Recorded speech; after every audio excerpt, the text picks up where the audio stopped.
Class BSc part first organic chemistry paper second. हम ले रहे हैं यूनिट फर्स्ट और उस यूनिट फर्स्ट के अंतर्गत आज का जो हमारा टॉपिक है वो है homolytic and heterolytic bond fission. एक केमिकल रिएक्शन पूरी होने में दो प्रक्रियाएं होती हैं। कोई भी एक केमिकल रिएक्शन होगी तो उसके अंदर दो स्टेप होते हैं। एक में जो रिएक्टेंट है उनके बॉन्ड टूटते हैं और दूसरे जो बनता है प्रोडक्ट उसमें नए बॉन्ड फॉर्म होते हैं। इसलिए हम ये कहते हैं कि इसमें कोई भी रिएक्शन होने में दो स्टेप्स होते हैं। फर्स्ट क्रियाकारक अणुओं के बंधों का टूटना और दूसरा नए बंधों द्वारा उत्पाद अणुओं का बनना। हम जानते हैं एक कोवेलेंट बॉन्ड बनने में दो इलेक्ट्रॉन की आवश्यकता होती है और कोवेलेंट बॉन्ड जब बनता है तो दो एटम के बीच में इलेक्ट्रॉन पेयर की शेयरिंग होती है। ये इलेक्ट्रॉन की शेयरिंग से बनते हैं। इसलिए एक ऑर्गेनिक कंपाउंड के लिए कोवेलेंट बॉन्ड इस प्रकार से दर्शा सकते हैं कि एग्जाम्पल लिया Ca का तो कार्बन और जो A है इनके बीच में एक इलेक्ट्रॉन पेयर है और उसको हम इस तरीके से शो करते हैं। कार्बन और A के मध्य एक कोवेलेंट बॉन्ड है। ये जो इलेक्ट्रॉन पेयर है वो शेयरिंग से आया हुआ है। कोवेलेंट बॉन्ड की ब्रेकिंग दो प्रकार से होती है। एक है होमोलिटिक फिशन और दूसरी है हेटेरोलिटिक फिशन। पहले हम लेते हैं होमोलिटिक फिशन। जब सहसंयोजक बंध इस प्रकार से टूटे कि प्रत्येक परमाणु के पास एक एक इलेक्ट्रॉन हो तब इस प्रक्रम को होमोलिटिक विखंडन या समअपघटन होमोलिसिस कहते हैं। इसमें जो इलेक्ट्रॉन पेयर है उसमें से एक एक इलेक्ट्रॉन प्रत्येक एटम के पास में चला जाता है। जैसे हमने यहाँ पे एक उदाहरण लिया, इसमें कार्बन और A के बीच में एक कोवेलेंट बॉन्ड है। अब इसके जब ब्रेकिंग होती है तो एक इलेक्ट्रॉन कार्बन के पास और दूसरा इलेक्ट्रॉन A के पास चला जाता है।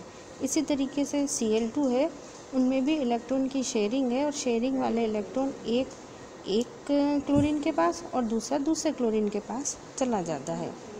इस विखंडन में शेयर किए हुए दोनों इलेक्ट्रॉन बंधित परमाणुओं में बराबर बराबर विभाजित हो जाते हैं, अर्थात एक इलेक्ट्रॉन एक परमाणु के पास और दूसरा दूसरे परमाणु के पास चला जाता है।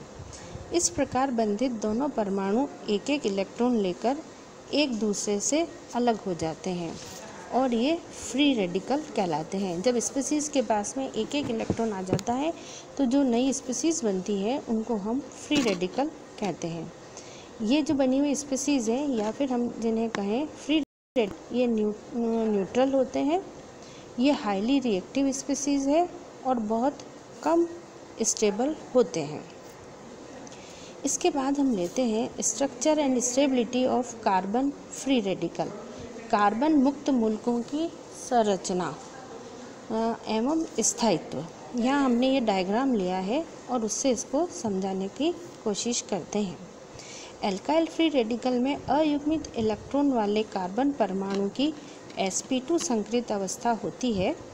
3 sp2 संकृत कक्षक अन्य परमाणु से 3 सिग्मा बंध बनाते हैं और असंकृत pz कक्षक जो इस तल के लंबवत होते हैं में अयुग्मित इलेक्ट्रॉन होता है। हम जानते हैं कि एल्काइल ग्रुप का +I प्रभाव पड़ता है, अतः फ्री रेडिकल कार्बन पर जितने अधिक एल्काइल ग्रुप होंगे वे उतना ही अधिक इलेक्ट्रॉन घनत्व देंगे, अर्थात कार्बन की इलेक्ट्रॉन न्यूनता को उतना ही कम कर देंगे, अर्थात फ्री रेडिकल की स्टेबिलिटी उतनी ही अधिक बढ़ाएंगे। टर्शरी ज़्यादा स्टेबल, फिर सेकेंडरी और प्राइमरी। फ्री रेडिकल की स्टेबिलिटी को अयुग्मित इलेक्ट्रॉन के हाइपर कॉन्जुगेशन द्वारा अस्थानीकरण के आधार पर भी समझाया जा सकता है। हाइपर कॉन्जुगेशन हमने पहले भी डिस्कस किया है, फिर भी हम यहाँ लेते हैं। हाइपर कॉन्जुगेशन में अयुग्मित इलेक्ट्रॉन वाला pz कक्षक एल्काइल ग्रुप की सिग्मा कक्षक के साथ अतिव्यापन करके अयुग्मित इलेक्ट्रॉन का अस्थानीकरण कर देता है।